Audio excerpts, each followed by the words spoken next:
By novel tune tiu post a comment. Bab 329. Mata Sanyi kabur, tetapi dia memikirkan sesuatu dan berkata sambil tersenyum, sebenarnya, saya tahu Anda dan Wosue telah melakukan hal semacam ini juga. Chen Ye terkejut, dan saat dia hendak mengatakan sesuatu, Sanyi berkata lagi, sebenarnya, Wosue dan aku tidak bodoh, kami sudah mengetahuinya. Saat dia berbicara, Sanyi semakin bergerak sambil memegang tangan yang berapi-api itu.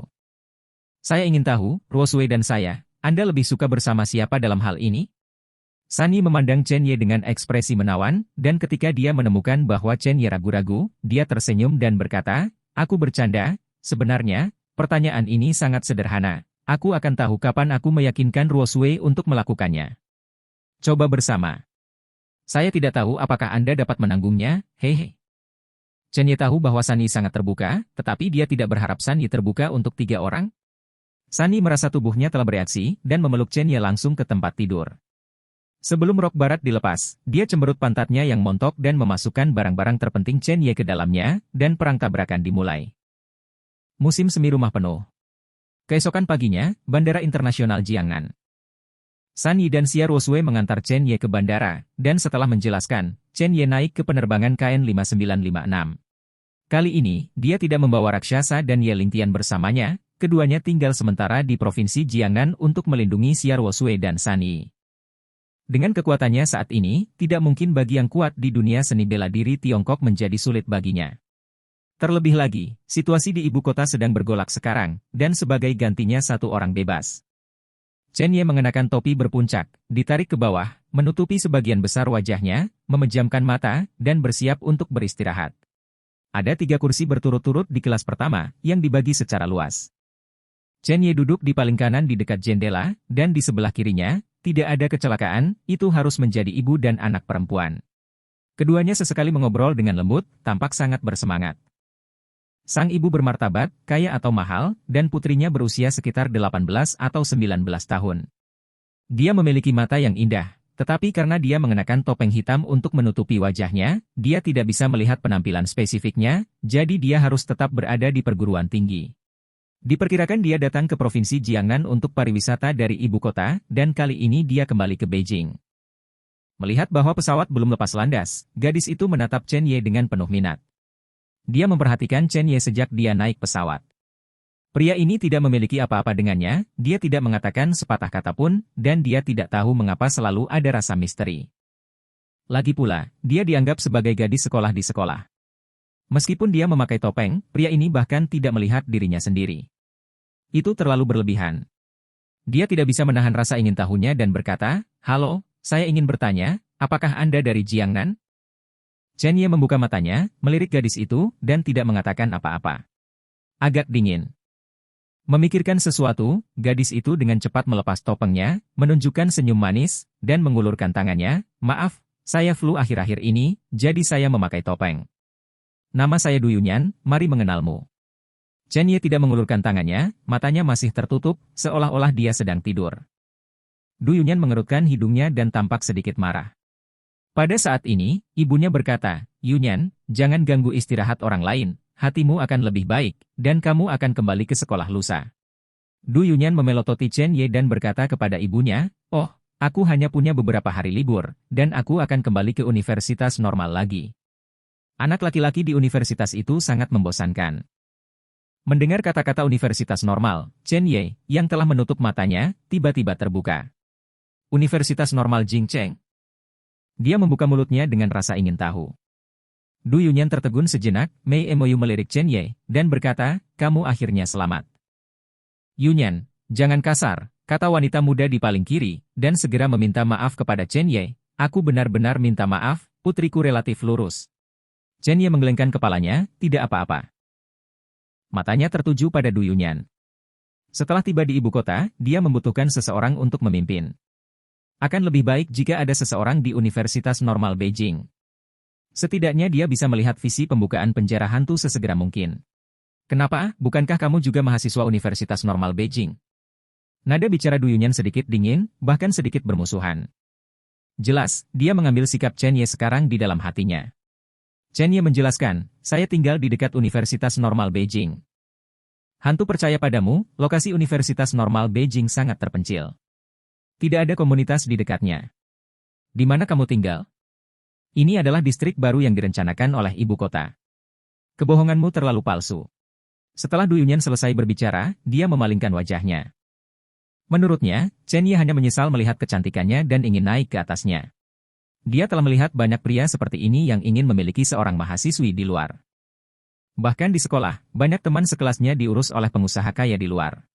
Dia memiliki keluarga kaya, jadi tentu saja dia tidak akan memperhatikan orang seperti itu. Hanya karena satu kalimat, rasa ingin tahu aslinya tentang Chen Ye menghilang, digantikan oleh rasa jijik dan mual. Ibu Du Yunyan juga memiliki sedikit keraguan tentang tujuan Chen Ye. Sejak itu, keduanya tidak mengatakan sepatah kata pun kepada Chen Ye. Chen Ye sangat tidak berdaya, dia ingin Du Yunyan membawanya ke Universitas Normal Beijing, tetapi sekarang tampaknya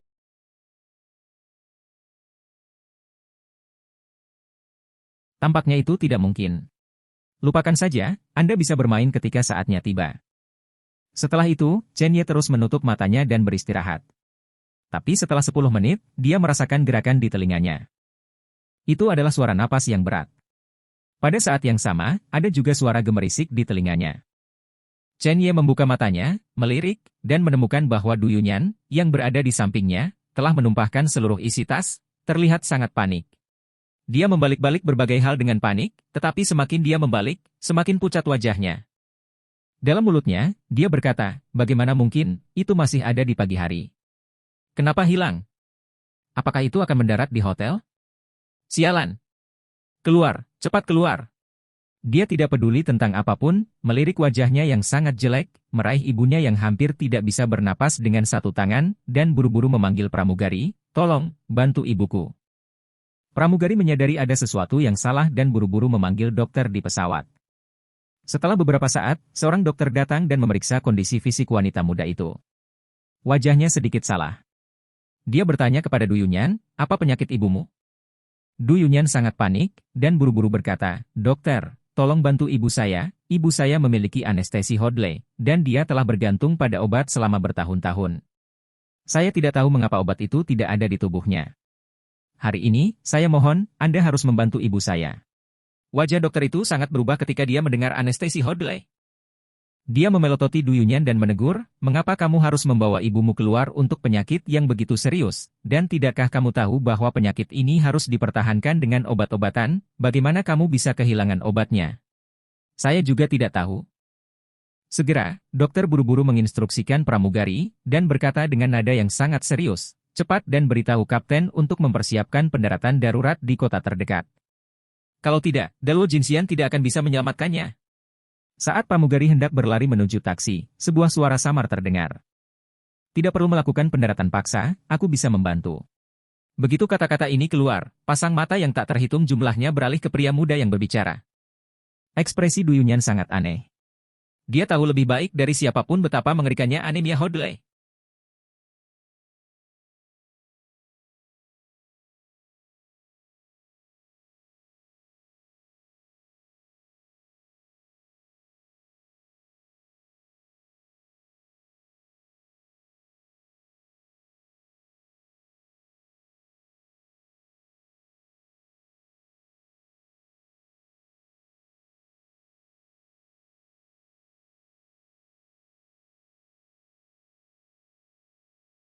Pun betapa mengerikannya anemia Hodley. Jika tidak ada obat dan peralatan profesional, tidak mungkin. Dokter mendengus dingin, mengabaikan Chen Ye, tetapi memandang pramugari yang berhenti, dan berkata, jangan cepat. Nyawa manusia dipertaruhkan. Aku sedang terburu-buru, aku tidak perlu melakukan pendaratan paksa, beri aku 5 detik. Suara samar Chen Ye terdengar, dan kemudian dia menunjuk ke dahi ibu Du Yunyan. Bab 330. Ketika jari Chen Ye menyentuh dahi ibu Du Yunyan, ada sinar samar cahaya mengalir ke tubuh yang terakhir. Tampaknya benar-benar dilepaskan. Dokter di pesawat sedikit tidak senang dengan Chen Ye, seolah otoritasnya dipertanyakan. Nah, tahukah kamu apa yang kamu lakukan? Kamu membunuh orang. Jika ada penundaan penyakit penumpang ini, bisakah kamu membayarnya? Aku memperingatkanmu, lepaskan tanganmu, atau kamu akan menunggu masuk penjara. Mungkin dirangsang oleh kata-kata dokter, penumpang lainnya di kelas 1 juga menuduh Chen Ye. Wah, Apakah kamu seorang dokter atau dia seorang dokter? Jika sesuatu terjadi pada wanita itu, kamu akan menjadi orang pertama yang harus bertanggung jawab. Bagaimana Anda bisa menghadapi neuropati semacam ini di kelas 1 akhir-akhir ini? Kerumunan sumpah serapah terus berdatangan. Chen Ye tidak menanggapi sama sekali. Du Yunyan berpikir bahwa Chen Ye ada di sini untuk membalas dendam, tetapi ketika dia akan berbicara, dia memperhatikan ibunya. Warna pucat di wajah ibu berangsur-angsur menghilang. Ini jelas efeknya setelah minum obat. Apakah metode pemuda ini benar-benar berguna? Poin kuncinya adalah dia tidak melakukan apapun dalam keseluruhan proses, hanya menunjuk satu jari. Universitas Normal Beijing tempat Du Yunyan berada adalah Universitas 985 di Huaxia. Dia selalu percaya pada sains, tetapi dia secara tidak sadar menutup mulutnya ketika dia melihat pemandangan di depannya. Dan dokter pria melihat bahwa Chen Ye tidak berniat melepaskannya, jadi amarahnya melonjak, dan dia meraihnya langsung ke jari Chen Ye. Mata Chen Ye menyipit, dia mendengus dingin, bahunya sedikit bergetar, dan gelombang udara yang sangat kuat meledak ke arah lawan. Sebelum dokter bisa menyentuh Chen Ye, momentum yang luar biasa melonjak, tubuhnya tidak stabil sama sekali, dan dia jatuh langsung ke belakang, sangat malu. Kamu benar-benar mengalahkan orang. Ekspresi dokter itu sedikit muram. Polisi udara juga memperhatikan situasi di sini, tampak serius, dan berjalan menuju Chen Ye. Kamu datang tepat pada waktunya, orang ini pasti seorang ekstremis. Tidak hanya memukul dokter, tetapi juga membunuh. Jika wanita itu tidak segera diobati, dia pasti akan mati. Cepat tangkap dia. Semua orang di sekitar bisa mendapatkan izin. Suara dingin dokter pria itu terdengar. Polisi udara mengangguk, borgol muncul di pinggangnya, mendatangi Chen Ye, dan memerintahkan, Tuan, tolong bekerja sama. Jika Anda tidak bekerja sama, Anda akan menghadapi sanksi hukum yang lebih serius. Chen Ye melepaskan jarinya, mengabaikan pria itu, dan langsung memerintahkan. Dia baik-baik saja, ingatlah untuk menyiapkan segelas air hangat untuknya. Setelah itu, Chen Ye kembali ke posisinya dan sedikit menurunkan tutupnya, seolah bersiap untuk beristirahat. Adegan ini membuat semua orang tercengang. Omong kosong macam apa anak ini, yang mana yang dia mainkan? Bisakah satu jari menyelamatkan seseorang? Acara TV tidak berani bertindak seperti ini. Dokter laki-laki itu semakin tertawa, apakah Anda mendengar bahwa, sebagai seorang dokter, saya sangat curiga bahwa orang ini sakit jiwa, yang pasti akan mempengaruhi keselamatan pesawat. Jika tidak dikendalikan, itu akan membahayakan keselamatan setiap orang. Penumpang. Polisi udara menyadari keseriusan masalah ini dan melirik pria berpakaian preman tidak jauh, keduanya mengangguk pada saat yang sama dan berjalan menuju Chen Ye. Tuan, saya minta maaf, tolong bekerja sama dengan penyelidikan. Setelah kata-kata itu jatuh, keduanya mengambil borgol dan berjalan menuju Chen Ye. Mereka akan menyentuh Chen Ye, dan sebuah dokumen ditembakkan. Polisi udara terkejut, dan dengan cepat mengulurkan tangannya untuk mengambil sertifikat. Tetapi pada detik berikutnya, gelombang energi yang sangat kuat mengalir ke sertifikat, dan tubuhnya mundur selangkah tanpa sadar. Darah mengalir deras, seolah-olah 5 organ dalam semua 6 organ terkena. Setelah akhirnya menstabilkan sosoknya, dia membuka sertifikat di tangannya, dan matanya melebar. Karena ada beberapa kata yang tertulis di atasnya, beri Chen Ye pangkat Mayor Jenderal. Segel secara langsung adalah otoritas tertinggi di Tiongkok. Ekspresi polisi udara dan orang-orang berpakaian preman menjadi sangat menakutkan, karena tidak ada seorang pun di Cina yang berani mempermainkan sertifikat semacam ini. Itu mencari kematian. Seorang Mayor Jenderal Tiongkok harus memiliki militer di belakangnya. Berdiri dengan angkatan bersenjata seluruh Cina. Lebih penting lagi, pemuda di depannya dianugerahi pangkat Mayor Jenderal di usia yang begitu muda. Betapa mengerikan latar belakang di baliknya. Pihak lain terlihat sangat acuh tak acuh, sama sekali tidak takut. Terjebak. Polisi udara menutup sertifikat secara langsung dan menyerahkannya kepada Chen Ye, dengan ekspresi hormat di wajahnya. Pertama, Tuan Ye, saya tersinggung, mohon maafkan saya. Chen Ye kemudian memasukkan sertifikat itu ke dalam sakunya, melirik dokter yang telah berbicara omong kosong, dan berkata, orang itu mengganggu istirahatku, kamu harus tahu apa yang harus dilakukan. Jernih. Detik berikutnya, polisi udara dan pria berpakaian preman berjalan menuju dokter pria. Mata dokter pria itu penuh kejutan, dan dia secara alami tahu apa yang akan terjadi. Tepat ketika dia akan berbicara, batuk ringan terdengar. Kemudian wanita yang koma karena anestesi Hodle benar-benar bangun. Ajaibnya bangun. Bu, kamu baik-baik saja. Du Yunyan sangat bersemangat hingga dia akan menangis. Air, beri aku segelas air, aku ingin air hangat. Mendengar kalimat ini, semua orang menarik napas dalam-dalam. Mata tertuju pada Chen Ye. Wanita itu tidak hanya bangun, tetapi kalimat pertama yang dia katakan persis sama dengan apa yang dikatakan pria muda bertopi tinggi itu. Seorang pramugari dengan sosok bergelombang langsung bereaksi, buru-buru mengambil segelas air hangat, dan dengan hati-hati menyerahkannya kepada Ibu Duyunyan.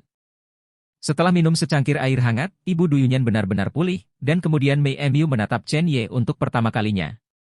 Rasa terima kasih di hatinya melampaui kata-kata, dia ingin berterima kasih padanya, tetapi ketika dia melihat Chen Ye sedang beristirahat, dia tidak banyak bicara, dia memandang semua orang, dan berkata dengan lembut, berkat kecelakaan adik laki-laki itu, aku, baik-baik saja sekarang, semua orang pergi. Bar. Ekspresi dokter pria itu sangat jelek. Dia ingin berbicara, tetapi salah satu pria berpakaian preman menutup mulutnya dan berjalan menuju satu tempat.